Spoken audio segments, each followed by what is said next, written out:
নিজের মা এবং সৎ বাবা মিলে ৬ বছরের শিশুকে মেরে ফেলার উদ্দেশ্যে শিশুর মুখ বেঁধে বেধড়ক মারধর চালায়। শিশু জ্ঞান হারালে তার মৃত্যু হয়েছে ভেবে বাড়ি থেকে ২ কিলোমিটার দূরে একটি ফাঁকা মাঠের ঝোপের আড়ালে গভীর রাতে ফেলে দিয়ে আসে। ভেবেছিল রাতেই শেয়াল টেনে কামড়ে ছিঁড়ে খেয়ে দেহ লোপাট করে দেবে, কারণ মাটিতে পুঁতে ফেললে ইদানিং ধরে ফেলার ঘটনা হামেশাই প্রকাশ্যে আসছে। সেই আশঙ্কা থেকে এই চিন্তা ভাবনা। কিন্তু শিশুটি তার ভাগ্যের জোরে রাতভর প্রায় ৮ ঘন্টা সংজ্ঞাহীন অবস্থায় পড়ে থাকার পর শেষমেশ শিশুটি বেঁচে ওঠে। শিশুটি উদ্ধার হতেই খবর চাউর হয়ে যায় গ্রামে। কি নাম তোমার? তোমাকে এরকম কে মেরেছে? বাবা। কেন? পড়াশোনা। কেন? তোমাকে কি ফেলে দিয়ে এসেছিল মাঠে? হ্যাঁ। তুমি কিছু জানতে না যখন ফেলে দিয়ে আসে? হ্যাঁ, কবে থেকে মারতো? কাউকে বলনি? ভয় দেখাতো? হ্যাঁ, কি বলতো? ভয় দেখায়? কি দিয়ে মেরেছে তোমাকে? বাড়ি দিয়ে। আর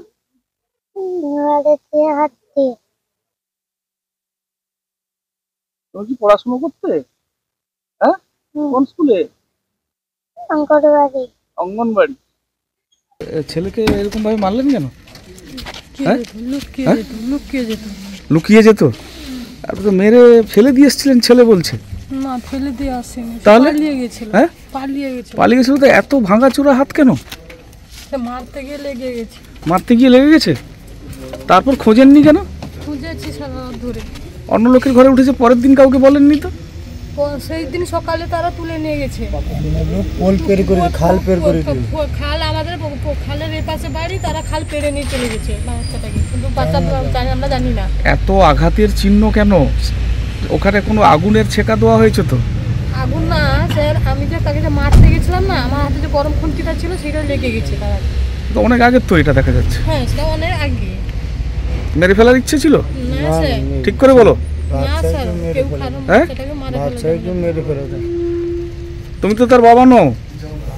বাবা না হলে বাচ্চাকে মেরে ফেলে। কদিন বিয়ে হয়েছে? 2.5 মাস। হ্যাঁ, 2.5 মাস। বাচ্চাটাকে মেরে ফেলার চিন্তা ভাবনা বাচ্চাকে বলছে তো সবাই। গ্রামের লোক উল্টা পাল্টা বলছে, তারা তো আরো কিছু বলছে। তোমাদের অ্যাক্টিভিটি, তোমাদের কাজকর্ম তো শিয়াল তো ছিঁড়ে খেয়ে যেত। যে জঙ্গলে পড়েছিল শিয়াল ছিঁড়ে খেয়ে যেত তো। না স্যার, পড়েছিল না। সকালে আমরা দেখে বাচ্চাটাকে ডাকাডাকি করেছি। দেখেছি সকাল বাচ্চাকে দেখেছি শুনেছে। তাকে আমি বাড়িতে ডাকলাম, বললাম বাড়িতে আয়। না, আমি যাব না। বাচ্চা বাদাম জঙ্গলে পড়ে আছে, ডেকেছেন, শুয়ে আছে। বাদাম জঙ্গলে নয় তো, আমাদের বড় যেখানেই পড়ুক, বাইরে একটা অসুস্থ বাচ্চা পড়ে আছে, আপনি ডেকেছেন, শুনলো না, চলে এলেন বাড়ি। রাত্রে ডাকার পরে সে শুনেনি। রাত্রে একবারও শুনেনি। রাত্রে পড়ে থাকলো, আপনারা চলে আসলেন। আমরা খুঁজেছি, জঙ্গল খুঁজি না পেলে। কথাই তো অসঙ্গতি হচ্ছে আপনাদের। অভিযুক্ত দম্পতি যুগলকে গাছে বেঁধে চলে বেধড়ক মারধর। উত্তেজনা রামনগর থানা এলাকার উত্তর হলদিয়া গ্রামের খয়রান্ডা এলাকায়। পুলিশ বাচ্চাটিকে উদ্ধার করে হাসপাতালে ভর্তি করেছে। তার 2টো হাত ভেঙে দেওয়া হয়েছে, এমনকি বিড়ি সিগারেটের ছ্যাঁকা দেওয়া হয়েছে গায়ের বিভিন্ন অংশে। শিশুটির গুণধর সৎ বাবার নাম সুখদেব মণ্ডল, মা মামনি গিরি। আমি ঘরে ছিলাম না, ঘরে যখন বাড়ি থেকে ফিরি, ঘরে যখন বাড়িতে আসি, তখন দেখি আমার মা আমাকে বললো যে একটা বাচ্চা আমাদের বাড়িতে এসছে, তো খুব অসুস্থ। কেন, কি হয়েছে? যে ওর নাকি বাবা আর ওর মা ওকে মেরে ওরা হাত টাত ফুলিয়ে দিয়েছে। এবং কোথায় বাড়ি বললো, এই যে পাশে বাড়ি যে ওখানকার। দেখিয়ে দিল ওটা। আচ্ছা, ও ঠিক আছে। দিয়ে বললাম কি হয়েছে? যখন দেখি বাচ্চাটা মানে খুব অসুস্থ, বাচ্চাটার হাত মানে পুরো ফুলে গেছে, এবং হ্যাঁ, ফ্র্যাকচার হয়ে গেছে, ফুলে গেছে। এবং বাড়িতে যখন খেতে বসছিল, বাচ্চাটা খাবার তুলতে পারছিল না। এবার বাচ্চাটা যখন খাওয়া শেষ হলো, কিছুক্ষণ পর আমি ওকে জিজ্ঞেস করলাম, বাবু কি হয়েছে? ও বলছে যে আমাকে এরকম কালকে রাত্রে বাবা মা আমাকে মেরে আমাকে জঙ্গলে ফেলে দিয়ে গেছিল, এবং আজকে সকালে আমি উঠে আমাদের বাড়িতে এসছে। বললাম কেন মেরেছে কেন? না, শুধু শুধু মারবে, আর আমি একটু দুষ্টামি করি বলে। এবং সারা রাত মারে, প্রায় বলতে গেলে 1-1.5 মাস হয়ে গেল আমার উপর প্রত্যেক দিনই মারছে। ওর যে বাবা, নিজের বাবা? না, আমি যতটুকু শুনি যে ওনার এখন বর্তমানে নিজের বাবা নেই, ওর নিজের বাবা মারা গেছে। মা নিজের? হ্যাঁ, মা নিজের। প্রায় 5 বছর আগে মামনির প্রকৃত স্বামী কার্তিক গিরি পথ দুর্ঘটনায় মৃত্যু হয়েছে। তারপর থেকে মামনি ছোট্ট শিশু সন্তানকে নিয়ে পাশের গ্রাম দামোদরপুরে থাকতেন। এরপরে মাস 3 আগে প্রেম করে উত্তর হলদিয়ার সুখদেব মণ্ডলের সাথে তার দ্বিতীয় বিয়ে হয়। এরপরেই শুরু হয় শিশুর ওপর বেশ কিছুদিন ধরে অত্যাচার। পরিশেষে শিশুই যে দম্পতি যুগলের পথের কাঁটা হয়ে দাঁড়িয়েছিল, তাই গভীর রাতে শিশুকে ঘুম থেকে তুলে মেরে ফেলার প্রয়াস, এমনটাই প্রাথমিকভাবে পুলিশ সূত্রে জানা গিয়েছে। আমি দুয়ারে সরকারের থেকে আমি ফিরছিলাম, আমাকে ফোন আসে গ্রামের পক্ষ থেকে যে এখানে একটা ছেলেকে মেরে ফাটিয়ে দিয়ে গেছে, আপনি একটু আসুন।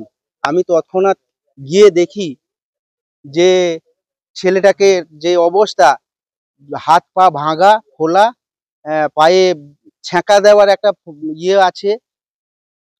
ছেলেকে জিজ্ঞাসা করি, ছেলে বলে যে মা বাবা আমাকে মেরে ফেলে দিয়ে গেছে। কারণ তুমি কোথায় ছিলে? না রাত্রে জানি না, সকালবেলা ওদের একজনের বাড়িতে গিয়ে উঠেছে। কোন বাড়িতে আমি জিজ্ঞাসা করি, দীপ পাত্র বলে ওদের বাড়িতে। ওকে জিজ্ঞাসা করি, হ্যাঁ সকাল 10টার সময় এসছিল, মানে হাত বাড়িয়ে এসছে, তার মা পাতা ঝাঁট দিতে গেছিল, তুলে নিয়ে আসার পরে ওকে সেবা শুশ্রূষা করে ওনার মা। তারপরে সেবা শুশ্রূষা করার পরে ওকে তোর গার্ডিয়ান আসে, গার্ডিয়ানে আসার পরে ওদের বাড়িতে গিয়ে জিজ্ঞাসা করে তোমার ছেলে কোথায়। সুখদেব মণ্ডলকে জিজ্ঞাসা করে, না কাল থেকে পাওয়া যাচ্ছে না, খুঁজে পাওয়া যাচ্ছে না। না তোমার ছেলে কোথায়, খুঁজে পাওয়া যাচ্ছে না মানে কি? দে তো ওকে ধরে নিয়ে এসে আমাকে ফোন করে জানায়। আমি এইসব করি, সঙ্গে সঙ্গে পুলিশ প্রশাসনকে জানাই। পুলিশ প্রশাসন তৎক্ষণাৎ গিয়ে ছেলেটাকে উদ্ধার করে অক্ষত অবস্থায় মা বাবাকে তৎক্ষণাৎ ধরে নিয়ে আসেন। ছেলেকে এবং তার মা বাবাকে সঙ্গে নিয়ে হসপিটালে গেছিলেন।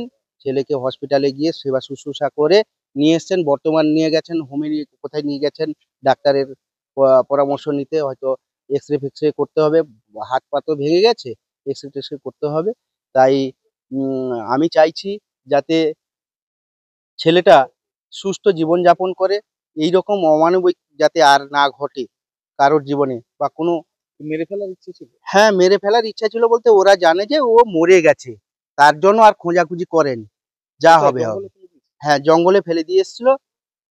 যেহেতু পালিত পিতা, তো এরা একটা জীবনযাপন করবে ভাবছিল যে ছেলেটাকে মেরে ফেলে আমরা নতুন করে জীবনযাপন করব, তার জন্যই ওকে ভেবেছে যে মরে গেছে। তবে ভগবানের আশায়, ঠাকুরের আশায় ছেলেটা নতুন জীবন পেল। আমরা চাই যাতে দোষীরা কঠোর থেকে কঠোরতম শাস্তি হয় এবং বাচ্চাটা সুরক্ষিত থাকে, ভালো থাকে, তার ভবিষ্যতের দিকে তাকিয়ে আমরা আজকে এসছি পুলিশ প্রশাসনের কাছে। পুলিশ প্রশাসন যে আইনি ব্যবস্থা নেবেন আমরা মাথা পেতে নিব যথেষ্টভাবে। ব্যুরো রিপোর্ট, খবর BCBS।